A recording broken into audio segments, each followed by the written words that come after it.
Well, we're going to be talking with Congressman Ron Paul. Now, you know, this is kind of fun. I've always been a great, I respect Congressman Paul greatly.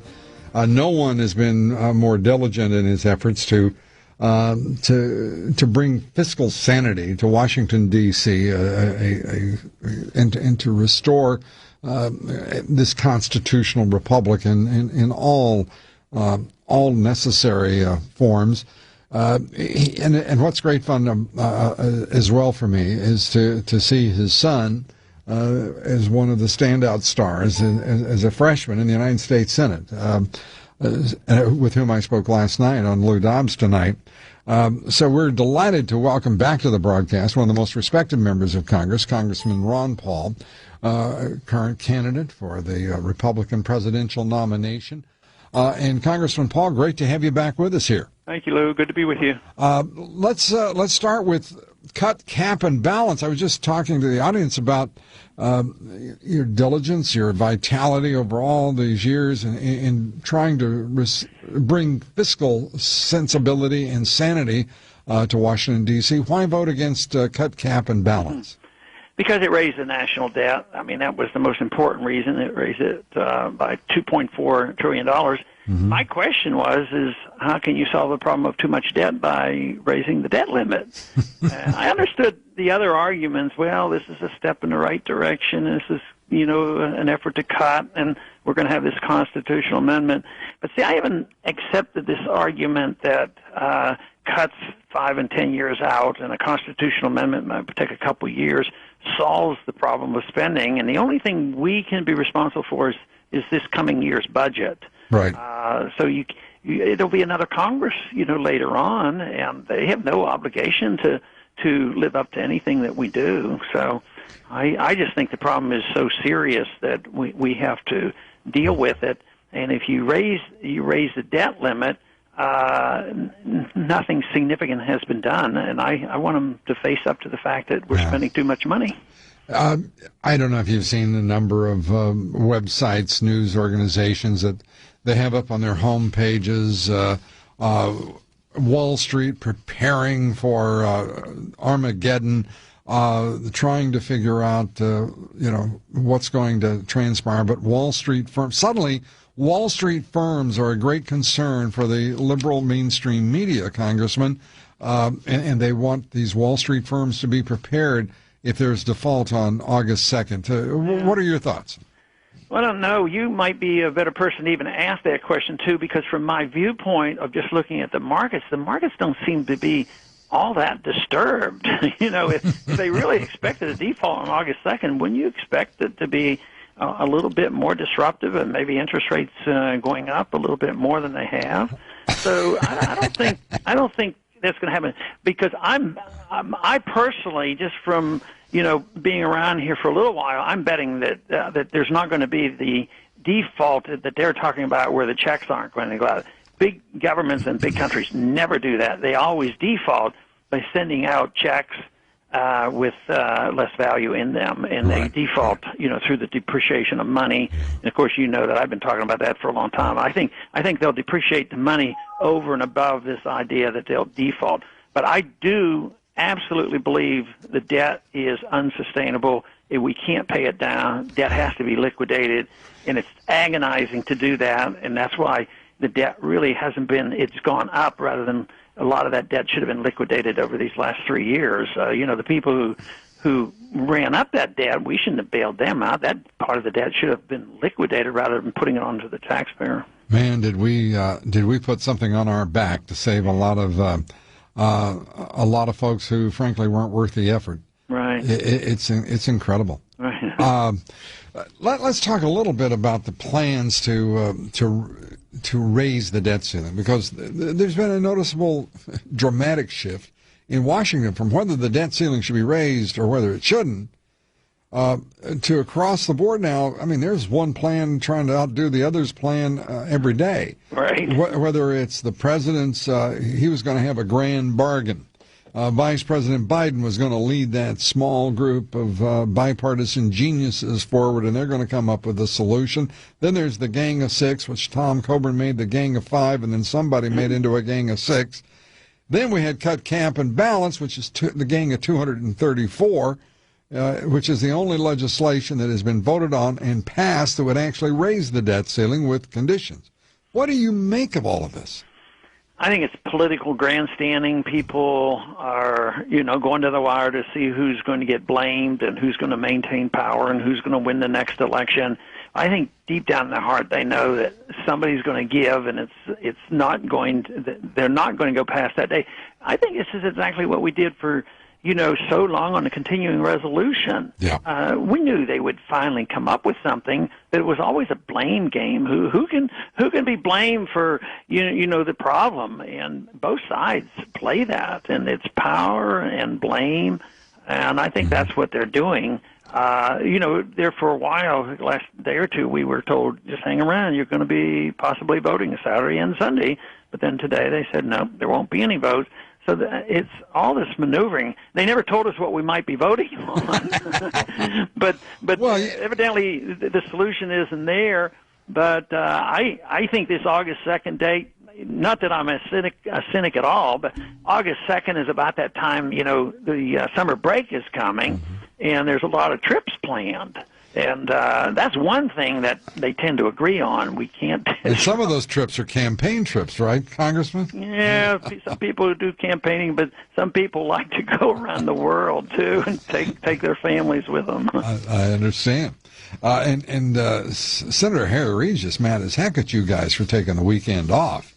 I mean, he is furious with you. He doesn't consider you guys to be, well, in his class when it comes to being a committed legislator. Well, I hope he doesn't take it out on me. Maybe he can pick on a senator over there and let him take care of me.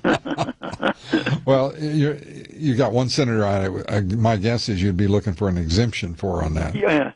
Yeah, but I've come around to believing he can handle himself pretty well. Yeah, last night I asked him on my show about, he supports cut, cap, and balance. You don't.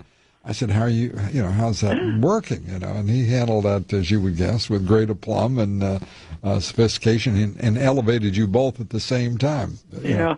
Well, I always worried about it, how fathers would, that there will be a time and we'll have, some disagreement. And I always thought, well, that might make him uncomfortable. But in a way, I think it says that we're two different people. Yep. And most people recognize that our goals are identical, but it's also tactically we might have a disagreement on how we're trying to get to a certain goal. And certainly the process up here is rather complex.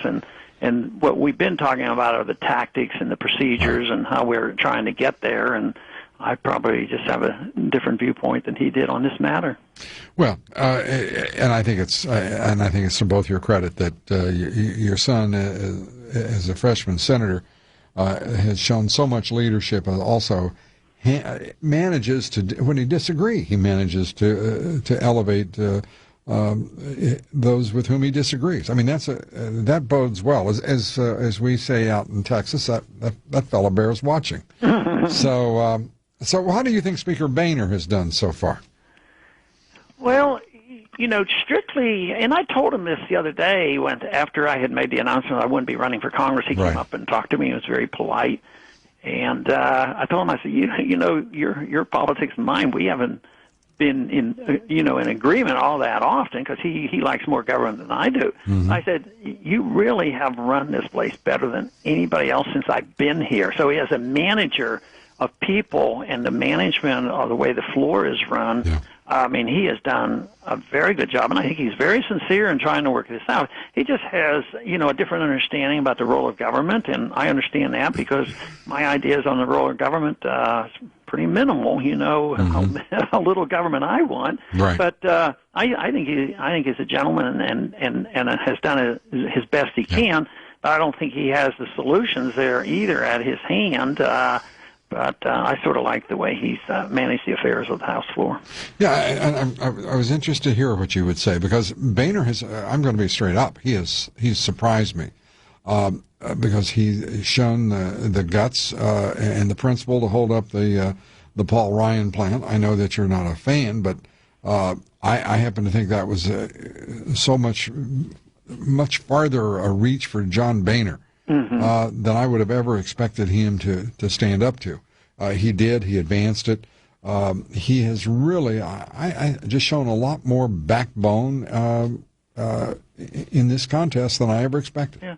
And, in that position, a person like myself wouldn't be very good in a position like that. His job is try to keep things moving along. So I see his job as a little bit different. Sort of like if you're in a political party, the chairman of the party has a different responsibility than somebody running for Congress or somebody voting in Congress. Mm-hmm. I think the responsibilities are completely different. So how do we resolve this, and how soon? Well, if we do. I think they'll have. I predict that they will raise the debt limit temporarily. Maybe enough to get us by another month or so. Let the trips go about, and maybe let the tone change a little bit. But eventually there'll be some agreement to raise it. Maybe they'll do it every 2 months or so, just to keep things going, and they'll go back to the old-fashioned default, print up the money, and lower the real debt through the devaluation of the currency, which will be much, much worse. I would rather them face up to the fact and cut the spending, because what can happen when you have a lot of inflation. People get very, very angry. And the price inflation right now is much higher than they admit to. Right. It's probably well over 9%, according to some private free market economists. And this is what devastates people, because the people that are on fixed retirements and Social Security, when you raise their cost of living, it really hurts. This is one thing about that Gang of Six program. They're going to change the CPI calculation again, mm-hmm. and I think that is so deceitful. So they're cutting it, but in a deceitful manner, and they won't have to pay out as much. But it's still cut, and the people are going to be unhappy, and they're already noticing the packages are getting smaller and prices are going up. And they've been locked down there for 4 years now. Yeah. And people, and you, Congressman, I'm being absolutely serious. You're the only elected official I've talked with this year who's referenced retirees, older folks who are dependent on fixed income, reference their economic travails, because they're looking at no return on savings if they are fortunate enough to have it. They have no prospect of that changing, and they are the last consideration. Yeah. I've brought that subject up both to Greenspan and Bernanke, and they dismissed it both times, because they have a lot to say about interest rates and what CDs get. Mm-hmm. And, of course, they look at the picture and say, well, you have to have low interest rates to benefit the banks and, keep the economy and the Wall Street going. I said, yeah, but what about the savers who are trying to take care of themselves and they make 1%? If you got a market rate of interest, they might get 6 or 7%, and so you're really cheating them. So the whole system has not been protective of the elderly, right. And yet there will not be, the checks won't be cut honestly. What they're going to do is lower it by giving them money that has less value and make sure they can't earn any interest on their savings. Yeah, Mr. Bernanke and Mr. Greenspan have forgotten a truism of banking. Is you don't make the money on the number, you make the number on the spread. Mm-hmm. And but anyway, we've got and the banks are doing pretty good right now. Yeah, they are. It's a heck of a business to be in, isn't it? Maybe we're in the wrong business. Well, and have been for a very long time. Bankers are in the right business. Yeah, but I couldn't sleep at night if I was making money doing that. I would have trouble with my conscience. Yeah, you and me both. And by the way, I'd get bored to tears. Yeah. So, anyway, I know you would as well. Congressman, it's always great to talk with you. Thank you for being here. Lou. Good to talk to you. Wish you all the best. Congressman Ron Paul, Republican candidate for the presidential nomination. We're coming right back with your calls, your views, your thoughts.